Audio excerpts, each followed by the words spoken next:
Hello, I am Dr. Lisa Wiedemann here talking again about carnivore. And this particular topic is very near and dear to my heart because I suffered for, I'm going to say 30 long years of being addicted to carbs, sugar, processed foods. And we have to realize that there is an actual withdrawal from these substances that is very, very real. And so I just wanted to bring up tonight um, I guess, a discussion on really what this addiction can do as far as drawing us back into it over and over again. Uh, and I wrote here, it may at first seem really difficult or impossible sometimes to eliminate the sugar and the carbs from your diet. And withdrawal symptoms may last a few days to a few weeks, depending on how much sugar you have been consuming. And this has to be something that you really understand is a serious issue, because if you don't overcome it, where are you at? You're right back where you've been, which for most of us typically is this yo-yo dieting issue where you restrict long enough and then you go crazy and you binge, and then you're off the rails for a while and you put the weight back on, and then we try the next diet that hopefully this one will work. And then you might get a little time under your belt, and then what happens again? Flat on your face again, because why? Unless we actually understand that this really is an addiction and that abstinence is the answer, not moderation, there is the way out, which is really embracing the knowledge that this really is an addiction. And we have to really think long and hard about, if this were not an addiction, we would just decide what is the healthiest thing for us to eat and which things we should eliminate from our diet. And so I would think most people would decide that processed food, seed oil, sugar, junk food, out it goes. Well, why do we then let it back in here?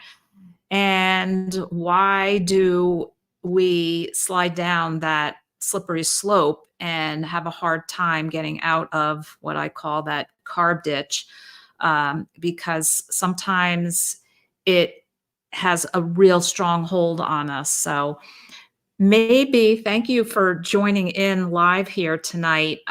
Maybe put into the comment section your own personal issues and struggles with this, because as I will talk about later, talking about it and expressing your struggle about it and not being ashamed of it, but openly sharing about it is part of the key to resolving the issue. So here's some withdrawal symptoms that you can experience when you actually remove. And when I say sugar withdrawal symptoms, we have to realize carbs in general, bread, pasta, rice, these things, as soon as we start chewing, the amylase enzyme in our saliva starts breaking down the starch in these carbs immediately into sugars. So this is a broad category, and which is why for me and many others, we find so much relief when we turn to a fully animal-based way of eating and eliminate these addictive components in our diet, which is gluten, sugar, and I'm going to throw in there dairy, because of the opioids, and it's they really all go hand in hand. So when you come off of these things and when you do stop the sugar and the carbs, you can get these intense cravings for them all. The sweet things, the the crunchy, the bread, the chips. You can get irritable. You can get really rather down, go through periods of fatigue and changes in your sleep pattern. And these are all legitimate withdrawal symptoms. And some will talk about how this is the keto flu. But you have to remember that when you switch to a keto, carnivore, ketovore diet, this sugar carb withdrawal is actually what people are describing as this keto flu, because we're eliminating all the sources of sugar that our body has become so accustomed to from our standard atrocious diet, right? Um, and when we eliminate the processed carbs and the sugars from our diet, we can go through these withdrawal symptoms, and our bodies are used to processing these sugar and carbs. And now all of a sudden, you're pulling the wool over their eyes and saying, okay, guess what? You're going to have to figure this out, become fat adapted, and start burning your own fat for fuel. So it is a process and it does take time, but the tricky part is through that struggled period of time where you're going through withdrawals, it's so easy to say, oh, this isn't for me. This can't be for everybody. We're all different. I don't feel good on this. Out I go. Guess what? Out you go. That's that ditch demon saying, go ahead, you got to have some carbs. You really need to. You're not functioning well. I don't know what these other people are thinking and doing. Meanwhile, it is withdrawal, and whether we call it keto flu or actual, withdrawal symptoms, you have to just keep going through it. And I'm going to go into a couple of things that will help with this, but it's suck it up, buttercup. Hang in there. It's going to get better. All right. So to cope with the withdrawal or this keto flu, make sure you're getting plenty of fatty meat. Don't start thinking about restricting or counting macros or trying to limit your intake. Now is when you have to let your body know there's food coming, there's plenty of food coming, and that you are not going to be sending down sugar, but you have to make sure you eat enough, especially during this period. Get exercise, whether it's cardio, weightlifting. I recommend both. It's so beneficial to get through this period of adjustment where, it could be, back when I started this 15 years ago, we would say it's about 4 to 6 weeks to get through this withdrawal period, depending on your background and depending on whether you were keto for a while and switching to carnivore. You'll have a much easier transition than somebody going from the standard atrocious diet right into, let's say, carnivore. So hang on for the ride. It's going to be okay. Get as much sleep as you can. Try to keep a consistent period of time where you go to bed at night. Stay hydrated, plenty of water. I put in parentheses here the electrolytes because there's such a big message out there that you got to have your electrolytes. You have to make sure you're balanced or you're going to have this, go through keto flu worse or the cramps. We had no electrolytes back when I started. There was no companies profiting and making these powders. And you just get through it. if it takes you a month to work your way through this withdrawal period and this keto flu period, so be it. It's your body adjusting. I never feel that it's appropriate to supplement in most cases. And our body is going to make up for the supplements that you put in and have to adjust for that. So I'm just not a big proponent on taking anything. I feel like the simpler you make it, the sooner your body will get through the adaptation period and you will be so much better off. All right, now here's another really important topic. Wired together, fired together. These addictive substances that I'm listing right here, the alcohol, the caffeine, and this whole sugar sweetener carb thing, they are a combo where when you, and so I like to talk about the different aspects of addiction and addiction transfer, which I also call cross addiction. It's really important to understand this because there is so much information about how our brains, the dopamine, the serotonin, the GABA, these things are interconnected and firing with these different toxic substances, all of them. And I put a link down in the description for, I really feel strongly that everybody, especially if you're bamboozled into the 80% of people that are on the coffee train, on the bean, I call it, to really get the knowledge and educate about what you're putting in your body on a daily basis. And that is a drug and it is addictive. And also the alcohol and also the carbs and sugar. And it is very difficult to cure yourself of one addiction when you're still on the others. And alcohol, sugar, caffeine are three of the most widely abused addictive substances. And some studies show that caffeine dulls our ability to actually fully taste sweet foods, therefore increasing our desire for them. Addiction transfer, extremely common, and it's very typical in most every AA meeting that they serve coffee and desserts. Because guess what? There is that combo that we're getting off one and we are shifting onto the other. Now you could say, well, it's a heck of a lot better to be shifted onto coffee and sugar than it was the alcohol.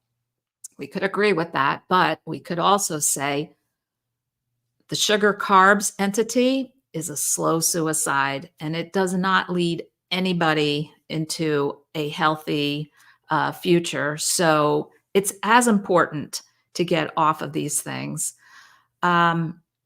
Sugar addiction expert Mike Collins, who just hosted the Quit Sugar Summit, which was a really great week-long lectures, presentations that I was honored to be part of. And he's been off sugar for, I think, 25 or 30 years. I kind of forget.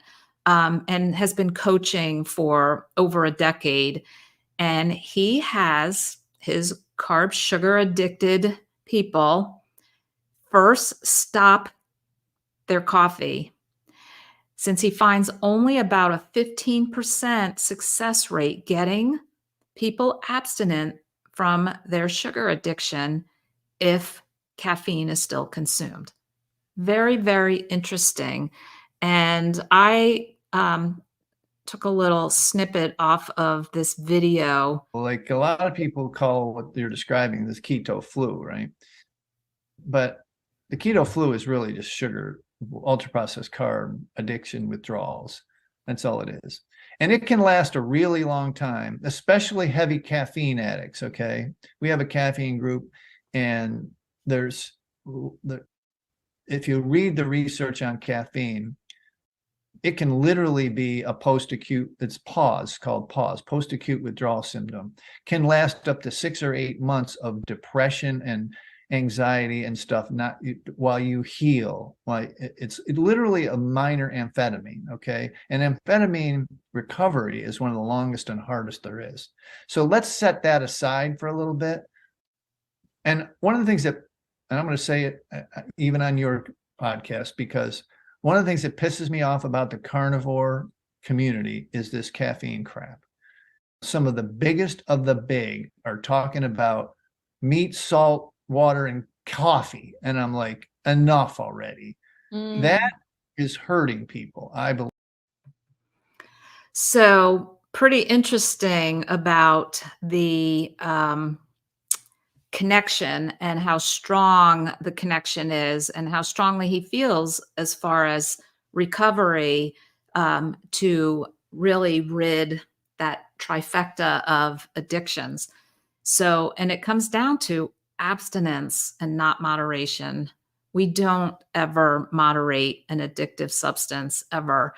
Understanding that this is truly a drug addiction and the only way to be free of it is to abstain. It's very hard to comprehend that because everybody around us is eating it and laughing and pushing it on us. And it's actually so normalized. And then we're made to feel as if we're the oddball. Meanwhile, they're all the ones eating this man-made, toxic, poisonous, addictive garbage leading to ill health, that it is very difficult to feel that abstinence is possible when you're in an environment of people surrounding you that normalize it and push it on you. So relapsing keeps us on the merry-go-round of yo-yoing, and then we don't make progress. And then where are we at? We keep faltering, we keep falling back in that ditch. Takes, I don't know how long to get back out. Days, weeks, months, sometimes year. And that has to be something that registers up here at a certain point where you say, you know what, I got to do something about this because it's not leading any place good. So support and accountability are so important. And that's why in group therapy, group coaching, there's about a 64% success rate in overcoming this, whereas in single therapy, that is about a 32% success rate. In my groups now, I am actually doing daily live meetings with the members, and it's working so well. And so many people are getting very pepped up with this great intensity about how this is actually doable. And I have people coming off caffeine at the same time. And we have a separate section and we talk about all of the benefits that are happening because of that. So I encourage, if any of you are on this solo road and back and forth in and out of the ditch, that you really think about connecting, because it is the opposite of addiction. And when you're at this low point A where you keep faltering and you're trying to work your way up to point B, back at A, you've got friends, family, and coworkers who are addicted themselves. They might not realize it or have as much of an issue around it, but you need people that are like-minded, that are trying to pull you up to point B and get you to optimal health and get you free. That's why my group is called Carb Sober Freedom, because it is the most amazing place after you have suffered for so many years, eating in secrecy, hiding wrappers, being humiliated and ashamed. I've been through it and done it all. So I have so much empathy and I have so much passion to try to, if I always say, if I can help one person out of that ditch I was in, then I've done I've done my job, and now I'm so fortunate to be in a position to help hundreds, if not thousands. And it has to start with the realization that you really we're gonna it's a tough road doing it by yourself. You're surrounded by triggers. You're surrounded by, you know, the people around you that are not on board with what you're doing and not understanding the, I'll say the severity of how important it is to get your health back and regain your sanity from this a toxic addictive drug. So this is my group. I don't have the link in there yet, but I'll put the link in, and we'd love to have you. It's continual enrollment. It doesn't start month to month. So feel free to jump in, and I get to know you. I keep the group small. And like I said, right now, there's a meeting every single day, and the recording goes up, and you can stay immersed in trying to stay motivated, because we need consistency. Because without consistency, guess what? You're back in the ditch, and it's a really, really tough road.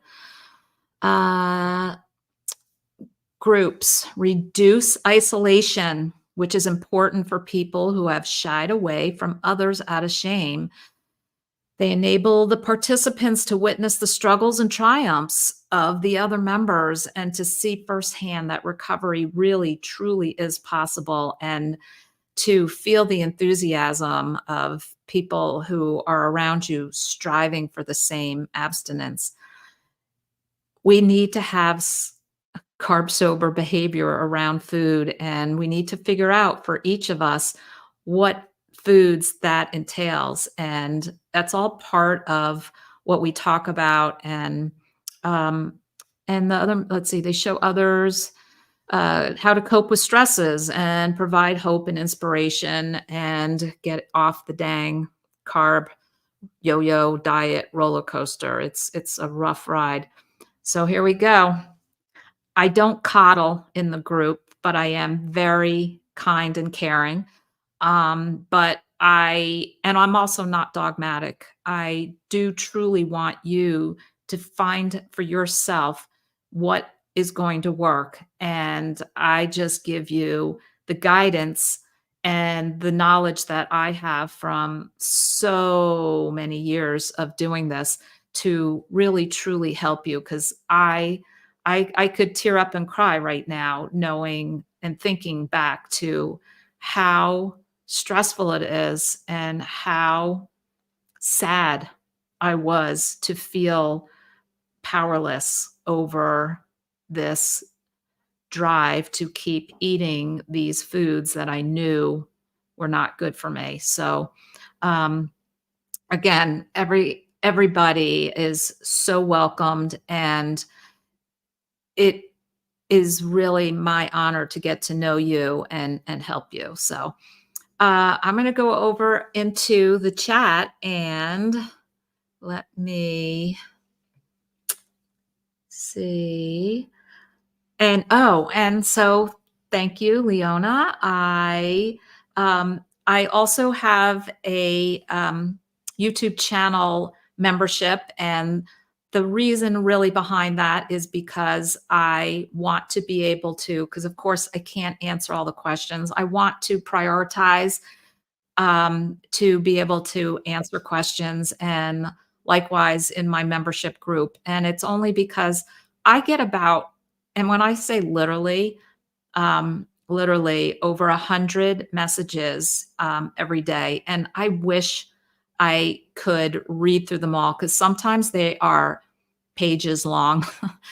And I want so badly to help everyone. And I just feel like this is my best way, is to host this membership group and to hopefully help as many as I can here on YouTube. I'm mainly on Instagram, and obviously YouTube I am on every week, and I'm going to try as best I can to keep bringing up topics especially through World Carnivore Month. We are in January right now, and I am doing this live, but it will really help to, I think, stay immersed in this topic while we are potentially all going through the tough times of giving up foods that we have been eating. It's habitual. It is our culture. It is our traditions. It's so much intertwined in our lives. That's part of what makes it so very difficult to give all these things up. But when you think about it, we're giving up things that we don't have sober behavior around. So out it goes, because there is no peace when you are addicted to foods. So, okay, let me see where, wow, got people here from Australia. Dave says he's off the rails. All right, Dave. I'll get you on the rails. You got to be ready to make the change, and that's part of it too. This is not easy. I say the rules are simple. And Dave, I'm sure you know the rules. I'm sure. You know the rules. Execution is not easy. And I think for the main reasons of what I'm talking about in this video, because it was my plight that I suffered, which is back then, I didn't actually realize that it was an addiction. I really didn't. I just thought there was something wrong with me, that I couldn't control myself around lots of different foods. And it was really, really very horribly difficult. Oh, hi, Darcy Lee. And there's Amber. Amber's been, let's see, I'll try to pull some questions over. Carnivore for 3 months and feel great. Getting rid of the sweeteners is my last hurdle. Okay, that's another big topic. And when we talk about abstinence, it really, and again, I try not to be dogmatic, but I'm going from my personal experience plus 10 years of coaching thousands of people. You need to release these sweeteners in addition to the sugar.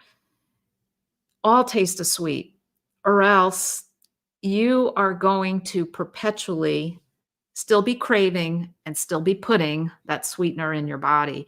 And ultimately, that it does not bode well. So that, and some people do it in stages. Get rid of the sugar first, obviously the fruit, the bread, the processed stuff.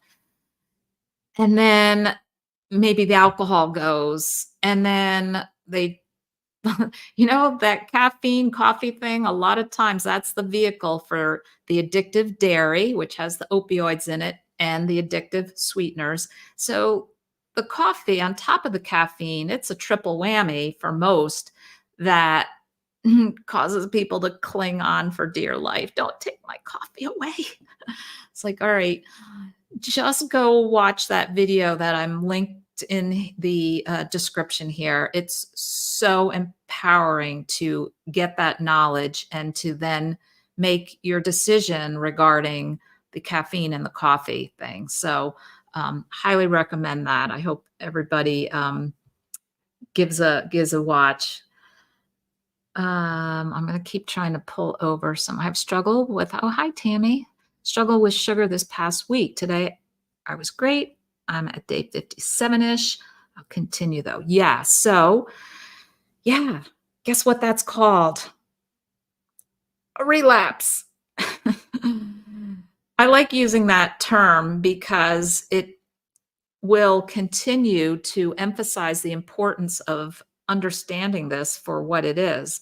Because obviously, if you're feeling great, you're doing great, well, then why was there the slip in the ditch, right? Because you're feeling great, you're off that stuff because it's so damn addictive. And it's going to keep drawing you in until there comes that point where you have that motivation, the intensity the accountability and support of being in this group, and everybody is talking in there and sharing different things and sharing videos. And I have a whole resource section. I have PDF, eBooks to help. And again, daily live Zooms. You jump in and it's a game changer. Okay, let's see. Oh, hi, Holly.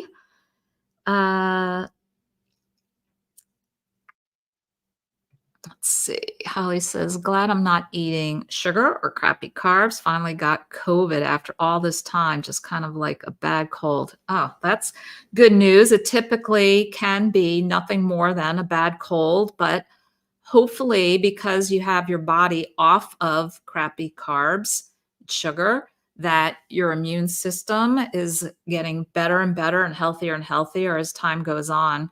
These things take time. I always try to remind people because they're like, well, I've been carnivore for 6 months and I blah, blah, blah, blah, blah. And this is, blah, blah, blah. And I go, well, guess what? You've been eating garbage for 60 years.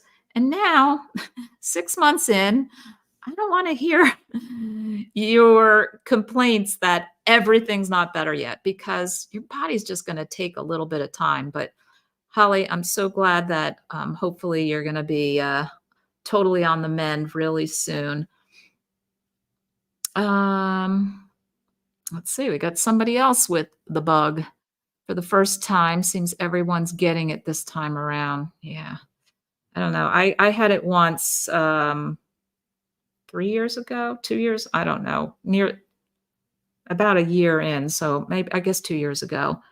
Oh, yes, Amber. Diet pop.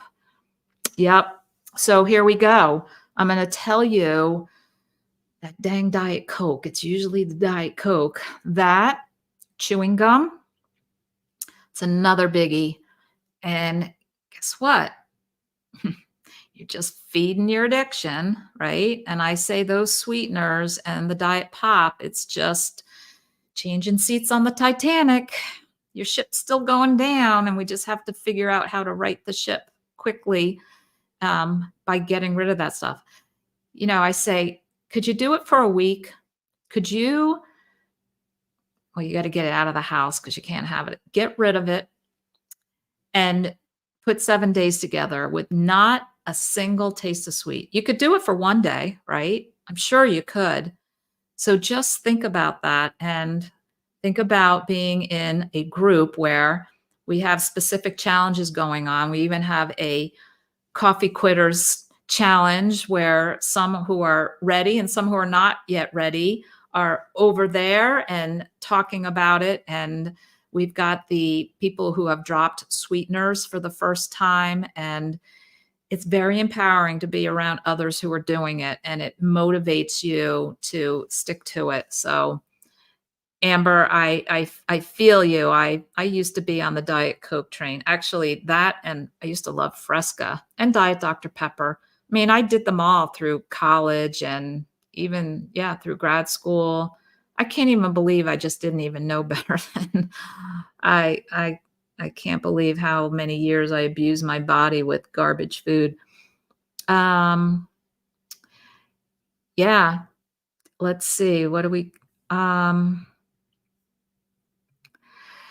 got Robin. Great topic. I experienced all of this when getting off sweeteners. Yeah. So it's a long road because it is that powerful. I think we all underestimate the power of it. Let me put that out there. I think it is not taken seriously, and we underestimate the strength of that addiction. All right, I am going to jump off. Let me just see if I have any member questions that popped up. Do you use tallow on your skin? What is your skincare regime? Water and a little bit occasionally of the beef tallow, but I just use water. and minimally, especially if it's, I mean, the forced hot air heat gets a little bit dry. Oh, hi, Cindy Vonk is here. I love seeing you from my groups over here. Thank you for joining in. All right, I am so happy to continue attempting to figure out what are the most important topics, what is most on your mind as far as you know, transitioning to this. Please leave comments for future videos that you'd like to see, and I will get to them as best I can. All right, thanks again for joining.